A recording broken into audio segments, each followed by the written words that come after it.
देखो, organometallic compounds, organo word has come from organic chemistry, metallic word has come from metal.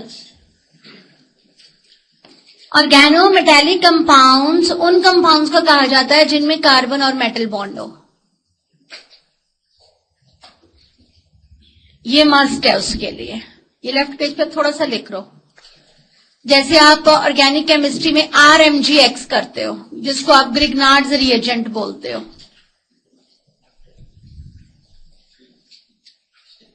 आप Grignard's reagent, this is Grignard's reagent, this is organometallic compound. आप गिलमैन्स reagent करते थे 11th class में, R2CuLi। R stands for CH3 या R stands for any alkyl group। इसमें carbon और metal का bond present है। जहां पर भी कार्बन और मेटल का बॉन्ड प्रेजेंट होता है उसको बोलते हैं ऑर्गेनोमेटेलिक कंपाउंड्स। जैसे कोई आपसे पूछे कि CH3 MgBr तो मैंने आपको बता दिया, अब आपसे कोई पूछे कि ये C3H7OTi, वो आपको बोले कि क्या ये ऑर्गेनोमेटेलिक कंपाउंड है? ये ऑर्गेनोमेटेलिक कंपाउंड नहीं है। ये पंखा थोड़ा तेज कर दो। ये ऑर्गेनोमेटेलिक कंपाउंड क्यों नहीं है? क्योंकि इसमें मेटल और कार्बन बॉन्ड नहीं है, इसमें ऑक्सीजन और मेटल का बॉन्ड है। That is why it is not organometallic compound. समझ आ गई मेरी बात सबको?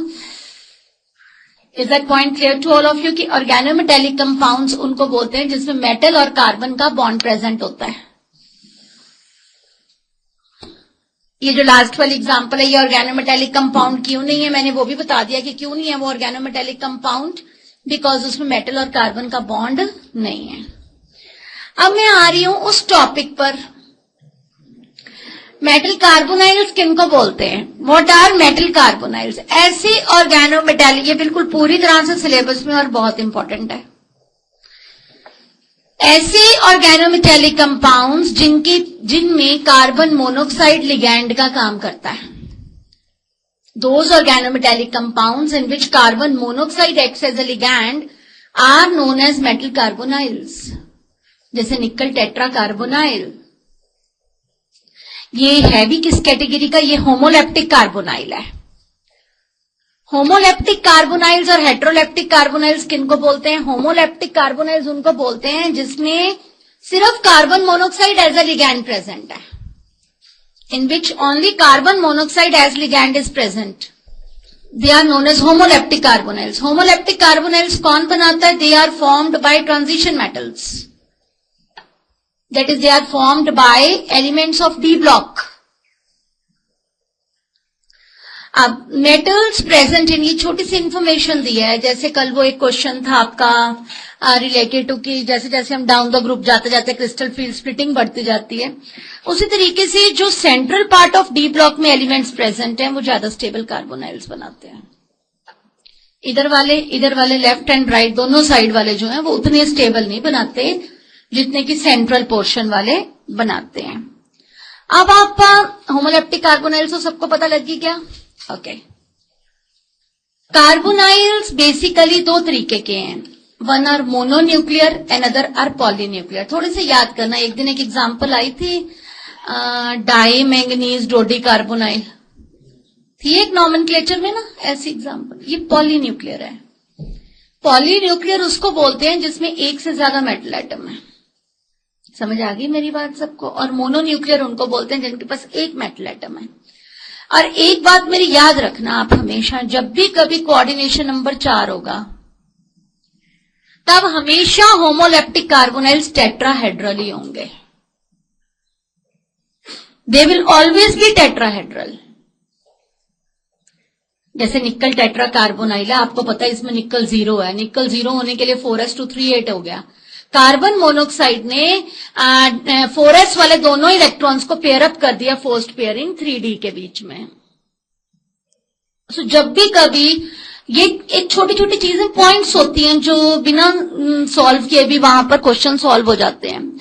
जब भी कभी शुरू के पोर्शन वाले ने तो वैसे ही स्टेबल कार्बोनाइल बनाने नहीं,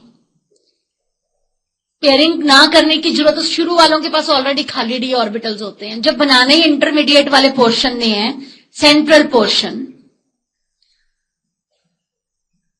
याद रखना, जब भी कभी होमोलैप्टिक कार्बोनाइल्स में कोऑर्डिनेशन नंबर 4 होगा तो हमेशा हाइब्रिडाइजेशन sp3 होगी।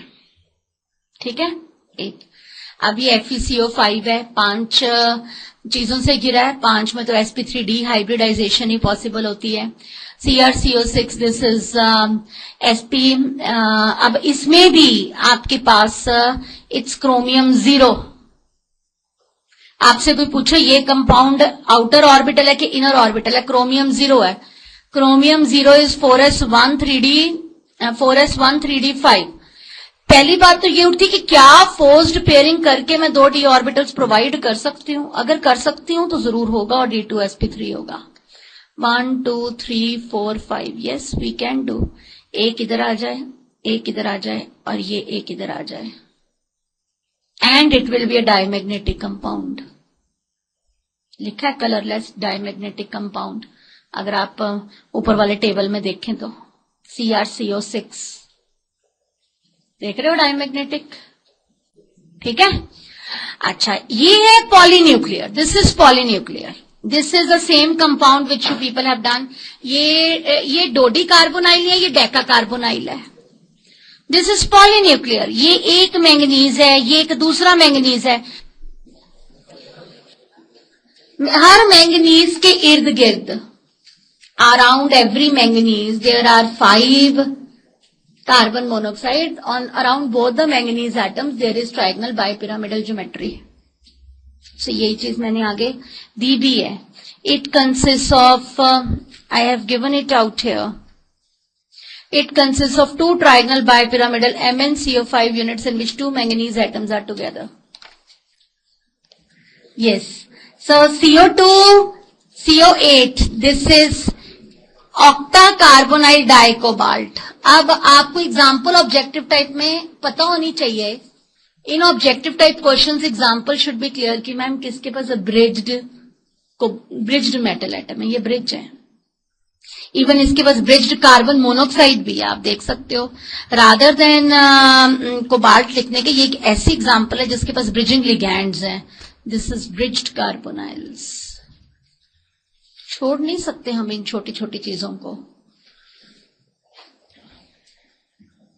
लिखा हुआ आगे, 2 cobalt atoms are linked by, दिया नीचे उसके, टुगेदर बाय 2 कार्बोनाइल ब्रिजेस। आप 11th क्लास में कार्बन मोनोक्साइड की मॉलिक्यूलर ऑर्बिटल थ्योरी के बेसिस पर एक्सेप्शनल कॉन्फ़िगरेशन लिखते थे। इसके पास 8 और 6 14 इलेक्ट्रॉन्स होते हैं, नाइट्रोजन वाला सिस्टम फॉलो होता है। आप कहते थे its configuration should be sigma 1s2, sigma star 1s2, sigma 2s2, sigma star 2s2, pi 2p x2, pi 2p y2, 5 6 and sigma 2p z2। और कहा जाता था कि कार्बन मोनोक्साइड में due to certain reasons, carbon monoxide में आपको 11th class में करवाया जाता था कि सिग्मा स्टार 2s इधर पहुंच जाता है। आज मैं इस चीज का रीजन आपको दे पाऊंगी कि ऐसा क्यों होता है। मैं अभी आजकल 11th क्लास में करा के हटी हूं। आपको कार्बन मोनोक्साइड की एक्सेप्शनल मॉलिक्यूलर ऑर्बिटल थ्योरी पर कॉन्फ़िगरेशन कराई जाती थी। अपनी केमिकल बॉन्डिंग की बुकलेट निकालना और उसमें देखना, उससे उसके बॉन्ड ऑर्डर पे कोई फर्क नहीं पड़ना, बॉन्ड ऑर्डर तो उसका 3 रहना है। This is sigma star 1s2, this is sigma 2s2, this is pi 2p x2, this is pi 2p y2, this is sigma 2p z2 and this is sigma star 2s2। Carbon monoxide as a ligand में एक particular तरीके का effect होता है जिसको बोलते हैं साइनर्जिक effect. उसके कारण जब एटॉमिक ऑर्बिटल्स कंबाइन करते हैं, फॉर एग्जांपल जब 1s से कंबाइन करा तो आपके पास 2 मॉलिक्यूलर ऑर्बिटल्स बने, sigma 1s2, sigma star 1s2। जब 2s और 2s कंबाइन करा तो आपके पास 2 मॉलिक्यूलर ऑर्बिटल बने, 2s, सिग्मा 2s और सिग्मा स्टार 2s। जब ये यहां नहीं आना, इसलिए due to a particular characteristic feature कहां चले जाना अभी बता रही हूं। जब ये 2p और 2 भी मिक्स हुए, आपके पास ये 3 और ये 1 बन गया, ये 2 और ये 1 बन गया, और ये 2 और ये 1 बन गया। लेकिन होता क्या है, ये वाला ऑर्बिटल यहां पहुंच जाता है। सेकंड पार्ट के बीच में हेलो एल्केन हेलो एरीन्स का एक डायग्राम बना हुआ है, और फर्स्ट बुक में कार्बन मोनोक्साइड का ये डायग्राम बना हुआ है। कार्बन मोनोक्साइड जब लिगैंड काम करता है, उसमें एक पर्टिकुलर तरीके की बॉन्डिंग होती है, जिसके कारण वो पाई एक्सेप्टर्स कहलाते हैं।